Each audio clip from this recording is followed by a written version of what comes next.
Hi ಎಲ್ಲರಿಗೂ ನಮಸ್ಕಾರ. ನೀವು ನೋಡ್ತಾ ಲೈಟ್ ಕ್ರಿಕೆಟ್ ಯೂಟ್ಯೂಬ್ ಚಾನಲ್.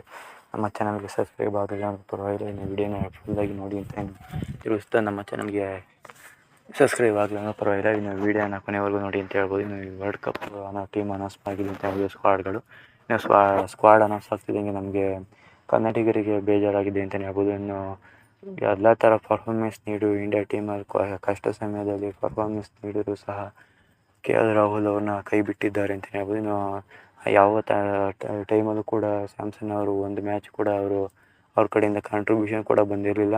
ಅವರು ಕಷ್ಟ ಕಾಲದಲ್ಲಿ ಒಂದು ಸೈಡ್ ಅವರು ಮ್ಯಾಚಲ್ಲಿ ಅವರು ಕೈ ಹಿಡ್ದೇ ಇಲ್ಲ ಅಂತ ಹೇಳ್ಬೋದು. ಅಂಥ ಪ್ಲೇಯರ್ನ ಸಂಜು ಸ್ಯಾಮ್ಸನ್ ಸೆಲೆಕ್ಟ್ ಮಾಡಿದ್ದಾರೆ ಅಂತ ಹೇಳ್ಬೋದು. KL ರಾಹುಲ್ ಕಷ್ಟದ ಪರಿಸ್ಥಿತಿಯಲ್ಲಿ ಅಷ್ಟೇ ಮ್ಯಾಚ್ಗಳನ್ನ ಗೆಲ್ಲಿಸ್ಕೊಟ್ಟಿದ್ದಾರೆ. ಅಂಥ ಪ್ಲೇಯರ್ನ ಇವರು ಬಿಟ್ಟಿದ್ದಾರೆ ಅಂತಲೇ ಹೇಳ್ಬೋದು. ಇನ್ನು ಎಕ್ಸ್ಪೀರಿಯನ್ಸ್ ಕಡೆ ಅಂತ ಸಂಜು ಸ್ಯಾಮ್ಸನ್ ಕಡೆ ಹೋಗಿದ್ದಾರೆ. KL ರಾಹುಲ್ ಕೂಡ ಎಕ್ಸ್ಪೀರಿಯನ್ಸ್ ಇದೆ ಅಂತ ಹೇಳ್ಬೋದು. ಇನ್ನು ಕಷ್ಟದ ಮ್ಯಾಚ್ಗಳಲ್ಲೂ ಕೂಡ ಆಡೋಂಥ ಅನುಭವ ಕೂಡ ಇದೆ ಅಂತ ಹೇಳ್ಬೋದು. ಸಂಜು ಸ್ಯಾಮ್ಸನ್ಗೆ ಫಾರ್ಮಿನಲ್ಲೇ ಇರೋದಿಲ್ಲ ಅಂತ ಹೇಳ್ಬೋದು. ಇನ್ನು ಅವರು ಅಮೇರಿಕ ತಂಡ ಆ ಕಡೆಗೆ ಹೋದರೂ ಕೂಡ ಅವರು ರನ್ಗಳು ಗಳಿಸೋದು ಕೂಡ ಕಷ್ಟ ಆಗಿರುತ್ತೆ ಅಂತ ಹೇಳ್ಬೋದು. ಇನ್ನು KL ರಾಹುಲ್ ಅವ್ರನ್ನ ಆಡಿಸೋದು ಅನುಮಾನ ಇರೋದ್ರಿಂದನೇ RCB ಇನ್ನು ಟೀಮ್ ಇಂಡಿಯಾದವರು ಅವ್ರನ್ನ ಕೈ ಬಿಟ್ಟಿದ್ದಾರೆ ಅಂತಲೇ ಹೇಳ್ಬೋದು.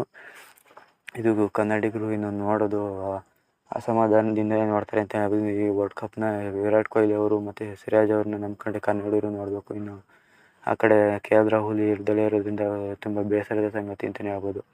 ಇನ್ನು ನಮಗೆ ನೋಡೋದಾದ್ರೆ ಇನ್ನು ಚಹಲ್ ಅವರಿದ್ದಾರೆ, ಬುಮ್ರಾ ಇದ್ದಾರೆ, ಸಿರಾಜ್ ಅವರಿದ್ದಾರೆ ಮತ್ತು ಹರ್ಷ್ದೀಪ್ ಸಿಂಗ್ ಅವರಿದ್ದಾರೆ ಅಂತ ಹೇಳ್ಬೋದು. ಮತ್ತು ನೆಕ್ಸ್ಟ್ ನೋಡೋದಾದ್ರೆ ಏನು ಸ್ಪಿನ್ ವಿಭಾಗದಲ್ಲಿ ನೋಡಿದ್ರೆ ಕುಲ್ದೀಪ್ ಯಾದವ್ ಇದ್ದಾರೆ ಮತ್ತು ಅಕ್ಷರ್ ಪಟೇಲ್ ಅವರು ಇದ್ದಾರೆ ಮತ್ತು ಸಾಥ್ ಕೊಡೋದಕ್ಕೆ ಜಡೇಜಾ ಅವರು ಕೂಡ ಇದ್ದಾರೆ ಅಂತ ಹೇಳ್ಬೋದು. ಶಿವಮ್ ದುಬೆ ಅವರು ಪ್ಲೇಯಿಂಗ್ 11ಅಲ್ಲಿ ಬರುವಂಥ ಚಾನ್ಸಸ್ ಕೂಡ ಇದೆ ಅಂತ ಹೇಳ್ಬೋದು. ಇನ್ನು ರಿಂಕು ಸಿಂಗ್ ಅವ್ರನ್ನ ರಿಸರ್ವ್ನಲ್ಲಿ ಇಟ್ಟಿದ್ದಾರೆ.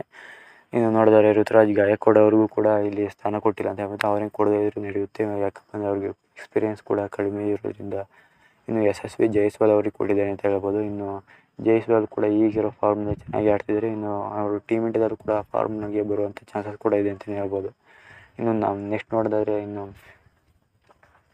ರೋಹಿತ್ ಶರ್ಮಾ ಅವರು ಓಪನಿಂಗ್ ಮಾಡ್ತಾರೆ ಮತ್ತು ಅವ್ರ ಜೊತೆ ಈಗ ಜೈಸ್ವಾಲ್ ಅವರು ಕೂಡ ಇದ್ದಾರೆ, ವಿರಾಟ್ ಕೊಹ್ಲಿ ಅವರು ಇದ್ದಾರೆ, ಸೂರ್ಯಕುಮಾರ್ ಯಾದವ್ ಕೂಡ ಇದ್ದಾರೆ, ಹಾರ್ದಿಕ್ ಪಾಂಡ್ಯ ಅವರು ಇದ್ದಾರೆ. ಇನ್ನು ಅವರು ನೋಡಿದರೆ ಮುಂಬೈ ತಂಡದಲ್ಲಿ ಅವರಿಗೆ ಕ್ಯಾಪ್ಟನ್ ವೈಸ್ ಕ್ಯಾಪ್ಟನ್ ಕೊಟ್ಟಿದ್ದಾರೆ ಅಂತಲೇ ಹೇಳ್ಬೋದು. KL ರಾಹುಲ್ ಅವರು ಇದ್ದಿದ್ದಾರೆ, ಅವ್ರಿಗೆ ಕೂಡ ವೈಸ್ ಕ್ಯಾಪ್ಟನ್ ಕೊಡಬೇಕಾಗುತ್ತಲ್ಲ ಅಂತಲೇ ಮುಂಬೈ ತಂಡದವರು ಈ ಥರ ಮಾಡಿದ್ದಾರೆ. ಇನ್ನು RCB ಇನ್ನು ಟೀಮ್ ಇಂಡಿಯಾ ಕಡೆ ನೋಡಿದರೆ ನಮಗೆ ಈ ಸ್ಕ್ವಾಡ್ ಕೂಡ ಯಾವುದೇ ಖುಷಿ ತಂದು ಕೊಡಲಿಲ್ಲ ಅಂತಲೇ ಹೇಳ್ಬೋದು. ವಿರಾಟ್ ಕೊಹ್ಲಿ ಅವರು ಬಿಟ್ಟರೆ. ಮತ್ತು ವಿಡಿಯೋ ನೋಡಿದ್ದಕ್ಕಾಗಿ ಥ್ಯಾಂಕ್ಸ್ ಫಾರ್ ವಾಚಿಂಗ್.